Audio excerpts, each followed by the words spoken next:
Hey, I'm Scott, and I'm an American in Bangkok, and I got a letter. Oh, it's a doozy, too. But first, I gotta say thank you to all my patrons. Thank you all, my VIP members of my website. And thank you to all the people who have been following me uh, on my live streams. I know there's maybe some people that don't know that I've been live streaming, but that's something that I wanted to talk about. Yes, I will be live streaming on a regular basis. And I won't only be live streaming sitting right here. I'll also be live streaming from out and about in Bangkok, in Thailand, and other places in the world. So that's a big plus. I'm really excited about that. I really like the live streaming, the in real time, if you will. And I'm also trying to figure out the whole Twitch thing. I just about have it worked out. I've got the live streaming on YouTube pretty much figured out, the technical aspects of it.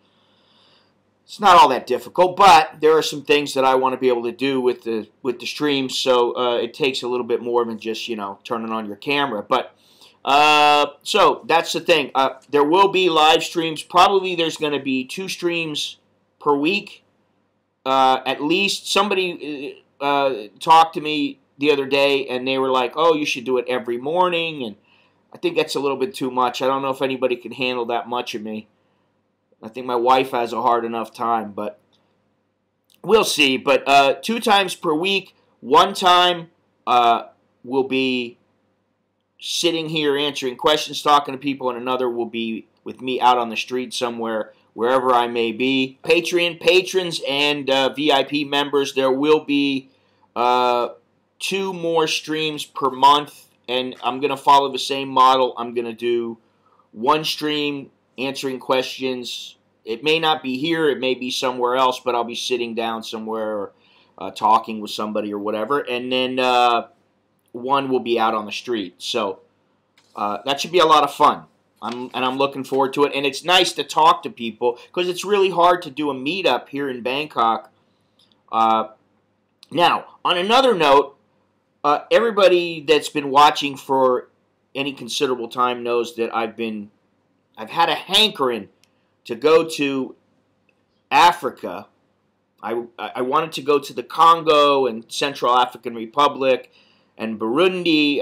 Why? I don't know. I just have this urge to go. But, I've been thinking about it a lot over the past couple of years that I've been contemplating going, and I've been figuring out what I need to go.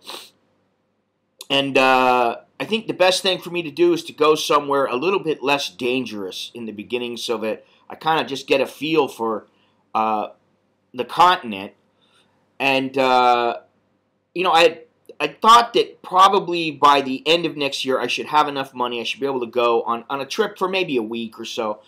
As it turns out, a buddy of mine, Mr. Chucky, who is also a subscriber, and he is the guy that I went to Nepal with before, he has quite a lot of frequent flyer miles, so he has kindly gifted me some miles so that I can go a little bit earlier. So probably in the next, let's see, what's this, September? Well, it's almost October. October, November, December, January, somewhere between maybe February, somewhere around February, March, maybe April. We'll be going to several countries in Africa. We haven't really decided yet, but it should be 4 or 5 countries if we can swing it. If I can swing it too. I don't know how much time I'll be able to spend, and how much money I'll have to travel around, because it might be a little bit expensive. But we're considering Madagascar, Egypt, Ghana, Tanzania, Zambia. There's a few places. Maybe South Africa. We might fly into South Africa, or we might just fly all the way to, say, Egypt first and then go somewhere else. Maybe we'll skip Ghana, go somewhere else. I don't know yet. Right now, we're in the planning phase So I've got to do a lot of research. I do have a subscriber in Madagascar. That's a place that we really would like to go, actually. Nicholas, he's really, for some reason, he loves Madagascar. I don't know what it is. I think it has to do with the animals there, if I remember correctly. But we do have a subscriber there, and there's a chance maybe I'll meet up with a subscriber there. There's a chance maybe I'll meet up with a subscriber in Egypt, and who knows where else? I don't know. But we're just starting to get the feel for it now, and I'm excited. So, and then I still have a trip to Burma coming up. Today I'm going to talk to Mr. Corey about a trip to Vietnam. I don't know if that'll happen or not, but maybe. We'll see. My wife and I and the kids are going to Khao Sok in a couple of weeks. So we're all looking forward to that. She's looking forward to it to get a little bit of time off of work. Kids are looking forward to it. And then I'm not sure what's going on about our trip to the United States. If we can take a trip to the United States next year, maybe we'll stop in Japan. I've been dying to go to Japan for a while. I've been there before, but I haven't been there for about 8 or 9 years. So I'd really like to go back. Anyway, let me get into this here. First, before I say anything, I just, every morning I read the news. I read CNN, I read Reuters, I read Fox, and I read the BBC. I just look around, I see, pick and choose, There's no rhyme or reason to it, but I saw something that said, these schools want to wipe away gender stereotypes from an early age. And as it turns out, there are a couple of schools in Sweden, of all places. Imagine that, Sweden. They're trying to strip away gender norms. They don't want people calling one another boy or girl. I guess they want to use something called a gender neutral pronoun, hen, which I don't know. I guess that I'm taking it as that's a Swedish word. I don't know, but that's what I think. But these are preschool kids. These are kids, I guess, under the age of how old here? Yeah, they are. Preschool kids. Preschool kids, and they're like, you can't say boy or girl. You can't call them that. And I just don't get it. And, that brings me to another subject, which is that I just think the world, it's always been a chaotic place. But I think now we're in an extremely chaotic time. And what's so funny, I was just thinking that, and then when I was reading the Fox website today, I saw that they had a poll of whether or not the United States is going to hell in a handbasket. And a year ago, it was 57%, and I guess 58% in 2014. But it says things going to in the world today are going to hell in a handbasket. Now, Republicans now say 42%. Back in October of 2014, they said 71%. I don't know how they come to that conclusion. Democrats now say 70%. 70% say that it's going to hell in a handbasket, and 3 years ago it was only 48%. However, here's the thing. Compared to 10 years ago, people in the U.S. behave worse in public. 83% believe that to be true. 78% believe the people to be less courteous. And very importantly, the bonds that hold our nation together are weakening. 81%. Unbelievable. 81% of people polled believe that, these are registered voters, they believe that the bonds that hold our nation together are weakening. That's incredible. Has political correctness gone too far? Overall, 66% of people believe it has. I certainly believe it. 51% believe of Democrats believe this, and 83% of Republicans believe it to be true. So that's pretty wild. But I mean, now you got the whole thing with the people kneeling, the football players kneeling. And to me, it's like, listen, actors, sports people, I don't give a shit what your political views are. Keep them to yourself. Keep them amongst your friends. But don't bring it out on the football field. Because, when you go to watch football, you go to watch a movie. I mean, I lost all respect for Robert De Niro. I don't remember exactly what it is he did, but I remember he did something, and I was like, oh, you son of a bitch. And, he's a great actor, but I don't want to know his political views. And it ruined him for me. I don't like him anymore because of what he did. And I don't even remember what it was. I just remember it wasn't good. He said something on a talk show or something, or he said, I mean, there's all kinds of people who are saying, I'll do this to Trump, I'll do that. I mean, Madonna, that doesn't surprise me. I mean, and nobody cares about Madonna anymore. Sorry, they'd rather watch, what's her name, Lady Gaga. How do you come up with a name like that, Lady Gaga? I mean, it's crazy.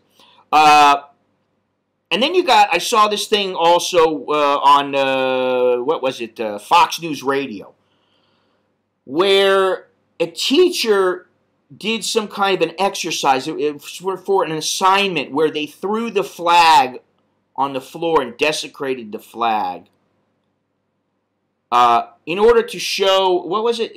What was their thing here? It was to demonstrate, where the hell's it at? It was to reconcile their feelings about whether their First Amendment rights are protected. Which, to me, that doesn't really have anything to do with First Amendment rights, throwing the flag. Because that flag is simply a symbol of their freedom and their rights. And there are a lot of people who have fought and died and who are living either a miserable existence or a painful existence because they fought for those rights. And so when I see these guys doing all this kind of stuff, kneeling at the national anthem, I mean, like, listen, take it to another venue. I understand you got grievances, but take it somewhere else. Don't take it on the football field when people are trying to watch. And then you got some teacher who's desecrating the U.S. flag. I mean, come on. So, to me, the world has gone to hell in a handbasket. It's just screwed up. I mean, you got the Asian Dr. Evil over in North Korea. You got Donald Trump, I mean, who, listen, I think he was the best option of the two. But I don't know. I mean, I guess time will tell to see what the results are that he has. But, I mean, for the first time in my life, I'm actually worried that there may be some kind of fallout from a nuclear war, and my kids or their kids might suffer for it, and a lot of other people will suffer. So, it's pretty wild. But anyway, okay, so, yeah, you got the school here, they're not allowing that, let's see here. To help identify any unconscious bias the teachers have when dealing with girls and boys, the teachers filmed themselves interacting with children and took note of how they responded to the different sexes. I got news for you. People respond to different sexes for a reason, okay? Why do you think they say sex sells? Listen, if I wanted, I could go into the go-go bars, I could go into the soapies and the massage parlors and film chicks, like teasing guys, flashing their tits. I mean, maybe if I had a pair of big tits, I'd have a lot more subscribers, which, by the way, I got to say, I did hit 13,000 a couple days ago, and I want to say thank you to all my subscribers. I really appreciate it. The last 200, 300 have come very quickly, but 1,000 before that or so was kind of slow, and it seems now that the channel is starting to gain a little bit of momentum, and I appreciate that. So thank you very much. Getting back to this whole gender-neutral thing, it says females are generally treated as frightened or they're helpful. This is how they act, apparently. Frightened, helpful, orderly, pretty, sweet, weak, shy, caring, beautiful, emotion, sad, good, sensible, careful, and cute. Okay, so what's wrong with that? I don't understand. What's wrong with that? Men are treated as tough, cool, cute, brave, fast, sad, weak, good, strong, orderly, sweet, and it looks like partially. Let me see here if I can do this. Oh, okay. Oh, that's the divided spectrum. Excuse me. Okay, so, yeah. So, women tend to be treated in a way, they're dainty. Like they're women. I don't know. I mean, like, I'm not saying that they all have to be treated that way. But, I mean, hey, if a woman wants to be a certain way, it's up to her to be that way. And you can say that, oh, well, when they're children, we call them girls, and that affects them for the rest of their life. Yeah, it does. They have a vagina. They're a woman. A man has a penis. He's a man. Which brings me to the letter. And I don't know. I mean, this could be a troll. It might be. I don't know. But this person, I don't know why they sent this email to me. Maybe because they wanted me to do a video. Or maybe because they think that I'm open-minded enough to where I would understand. I don't know. I really don't know. But let me just get into it right now. Hi, Scott. I'm not going to say the name, a male to a male to female transsexual who is living in Sweden. Woo, man, when I was a kid growing up, I used to look at Swedish women and I used to go, oh my God, that blonde hair, they're so beautiful, they're so sexy. I mean, I was probably about 12 years old, 13, raging hormones, and I'm like thinking about Swedish women. Then it became Danish women, and now I wouldn't go there. I mean, I wouldn't go there as far as, hooking up with a woman like that. I don't know. I'm a male to female transsexual who is living in Sweden. Originally, I am from Libya, but I came to Sweden through the UN 2016 in Sweden to get my genital change surgery. Yes.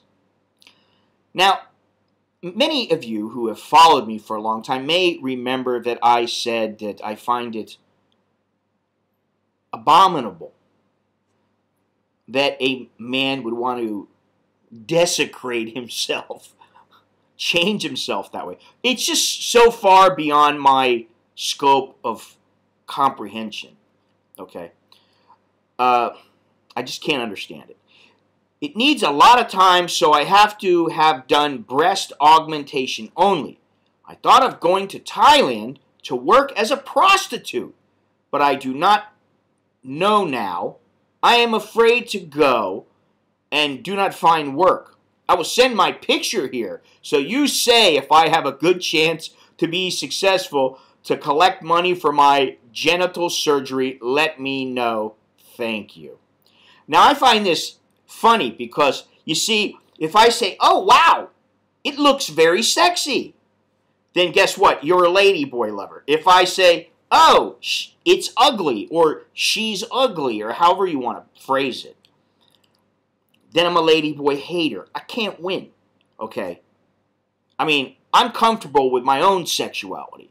I got a wife, things are good, that way, and I don't worry about anything like that, which is great, But all I'm going to say is this. I would say that if you're going to come to a country to work as a prostitute, just right off the bat, it's not a good thing. I mean, I don't care what the reason you're doing it. I mean, like if you, I can understand it like maybe, your family is in a war zone, a conflict zone, or something like that, and you're doing it to survive. I understand that. I don't understand why anyone would want a genital change surgery. I don't understand it. I mean, you know, hey, to each his own. It's your pecker. It's your life. And I'm sure that there would be people in Thailand who are willing to pay for a ladyboy. I mean, there are ladyboys here. And I gotta say that while there are some ladyboys that, you know, they could pass for a woman, there are a hell of a lot of them who they look like linebackers. Or they look like hockey players. I mean, you know, they might be a little smaller than a hockey player, but they look like hockey players. You know, who have been in countless ice fights. I mean, seriously, and I'm not just joking now. I mean, the vast majority of ladyboys here, they are pretty unattractive. I mean, like, there's a couple of places that I go. One is the grocery. Another is Starbucks. And I would say that out of those two places, and some of the other places that I've gone where I've seen them, for some reason they like to put them in the cosmetics department because apparently that shows that, you know, hey, I used to be a guy, now look at me now. I'm gorgeous. Except they're not. You know, I mean, they look like linebackers with makeup on. But I know that the ones that I've seen in Starbucks, and some of my subscribers that have visited me at Starbucks know exactly what I'm talking about. At Starbucks and at the grocery store, they are absolutely hideous. I mean, like, it's like, dude, what were you thinking? But you know, from what I understand and what some people have tried to explain to me, it's not about the outer appearance as much as it is how they feel on the inside. So, like I say, I don't understand it. To me, it's like, scares me. I'm like, no thank you. Get away. You know, I mean, like, I don't hang out with any ladyboys. I don't have any ladyboy friends.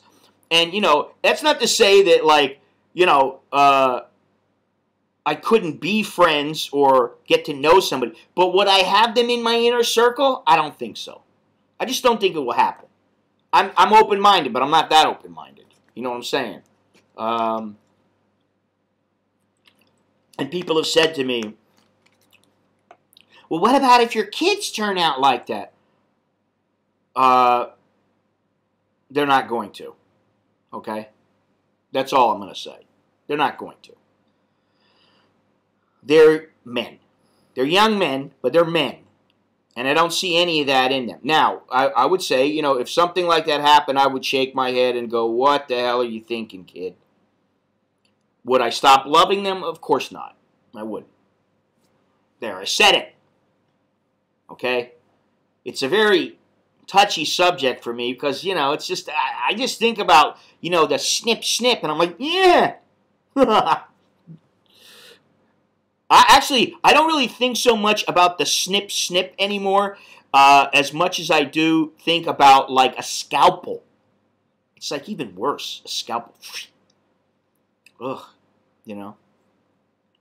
Anyway, that's all I got. Please click like. Please click share. Don't forget to watch my live streams. What else?